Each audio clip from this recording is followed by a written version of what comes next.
Good evening, Dr. Zakir Naik. This is Mary. I'm a Christian and a banker by profession. My question for you is based on your statement that nowhere in the Bible it's mentioned that Jesus Christ is the Son of God. And based on my knowledge and understanding of Bible, I have picked up two verses to quote, and I would like only your clarification in the light of Islam. The first one is Matthew chapter 3, verse number 17. And lo, a voice from heaven saying, "This is my beloved Son, in whom I am well pleased." The second is John chapter 3, verse number 16. For God so loved the world that he gave his only begotten Son. So whosoever shall believe in him shall not die but have everlasting life. That's right. You don't have to tell him this verse, it's enough. He'll tell you which one it is. He'll tell you the whole line. Sister, just to correct your statement, you made a question saying that I said that nowhere in the Bible it says that Jesus is Son of God. I never said that nowhere in the Bible is it mentioned that Jesus is Son of God. I said there is not a single unequivocal statement in the complete Bible. There is not a single unambiguous statement in the complete Bible where Jesus Christ, peace be upon him, himself says that I am God, or where he says worship me. I never said the Bible does not say Jesus is Son of God.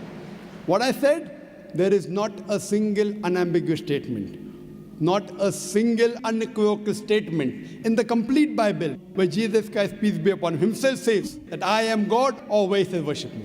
If you point out any such two statements, I'm ready to accept Christianity. If your question assumes that Son of God means Jesus is God, very well I'll reply to your question. Many Christians think that just by the statement Son of God means Jesus is God. Sister, do you know in the Bible, Adam is son of God, Ephraim is son of God, Israel is son of God.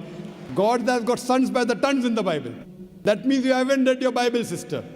So do you mean to say all of them are gods? Is Adam God? Is Ephraim God? Is Israel God? No.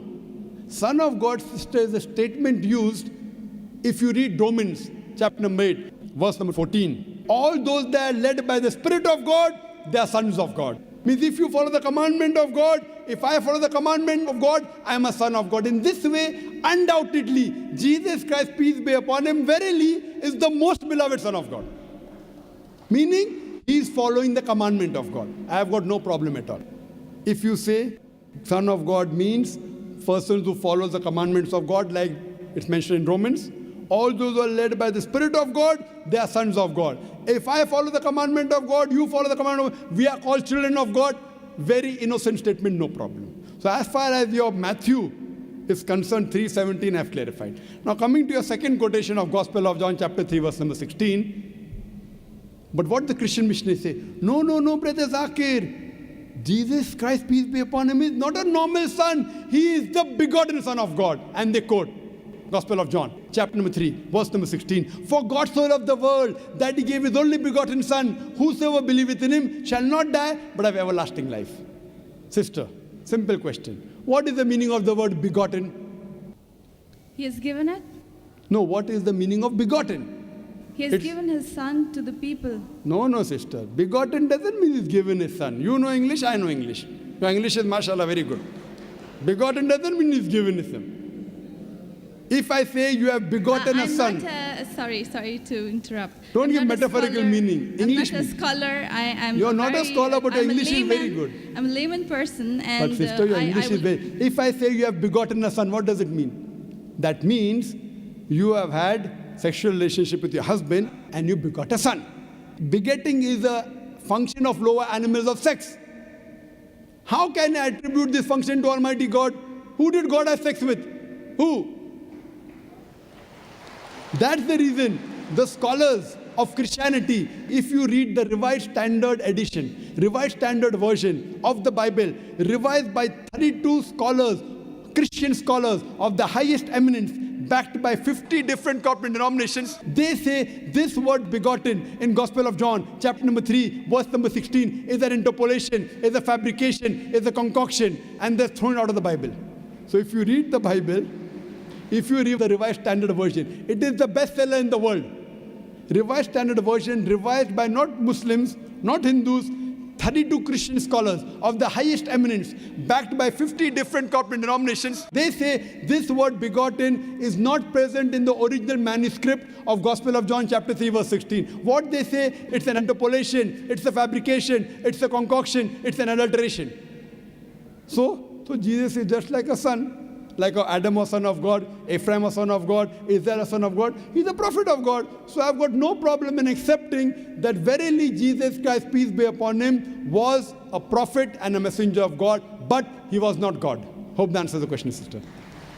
So now, sister. Thank you very much, Dr. Sister, Zakir. can we reverse the role now? Yes, I definitely. said I was ready to accept Christianity if you proved Jesus was God. Would you accept Islam now?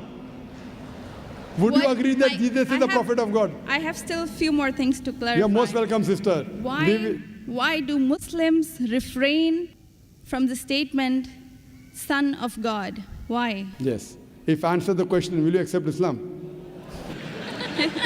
Mine, it's not a compulsion. I think we have a huge population of Muslims in the world. We Yes. need believers. We do not need only Muslims by name. Yes, so we want Muslim by deed. So we want to become Muslim by deed, not by name, sister. Okay, coming to your question, that why do Muslims refrain from using Son of God as a phrase? Very good question. And that's the reason, sister, if you read the Quran has got 99 attributes to Allah subhanahu wa ta'ala. Ar-Rahman, Ar-Rahim, Al-Hakim, most gracious, most merciful, most wise. But Allah subhanahu wa ta'ala in his last and final revelation, if there's something like Old Testament and New Testament, Quran is the last testament. In his last testament, he has not used the word Ab. In Arabic, Ab means father. Why? He has used the more difficult word Rab. Rab is more difficult to pronounce than Ab, which means the Lord, the cherisher, the sustainer. He has used Rab as attribute but not Ab. Why? Because in the previous revelation which were changed, Bible is the changed form of the Injil. People have misunderstood the meaning of Son of God. They started thinking to be begotten son. For example, if I tell, young son, beta tumne acha sawal pucha. Son, you have asked a very good question. If a son asked a question of the age of 10, son, you have asked a very good question. But if I say, you begotten son, you have asked a very good question, he may punch me. He will not say, oh, Zakir is elderly, he may punch me. That means I'm abusing his mother.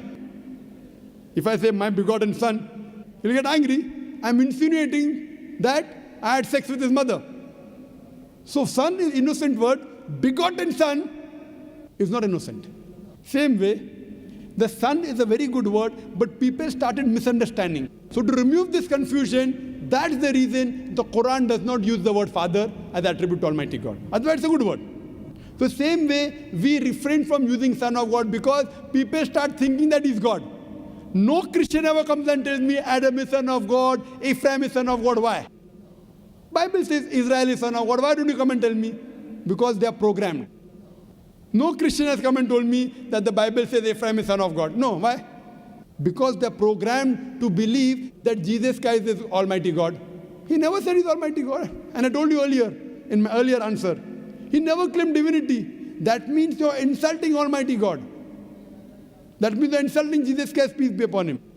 That's what I say.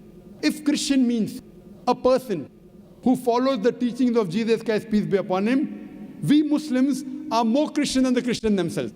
You know why? Because if you read the Bible, Jesus Christ, peace be upon him, it's mentioned in the Gospel of John, he was circumcised on the 8th day. We Muslims are circumcised, Christians are circumcised. Jesus Christ, peace be upon him, said that you have to follow each and every law of the Bible, each and every commandment. Gospel of Matthew chapter 5 verse number 17 to 20. If you break one law or jittle from the commandment, you shall not enter the kingdom of heaven. If you go to the Old Testament, clearly says in the book of Leviticus, chapter number 11 verse number 7 to 8, in the book of Deuteronomy chapter number 14 verse number 8, in the book of Isaiah chapter 65 verse number 2 to 5, that you shall not have pork. Muslims don't have pork, but Christians have pork. So if Christian means a person who follows the teachings of Jesus Christ, peace be upon him, we Muslims are more Christian than the Christians themselves.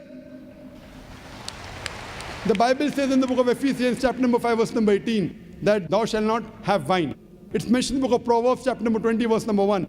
Wine is a mocker. You should not have wine. Muslims don't have alcohol, but the Christians have alcohol.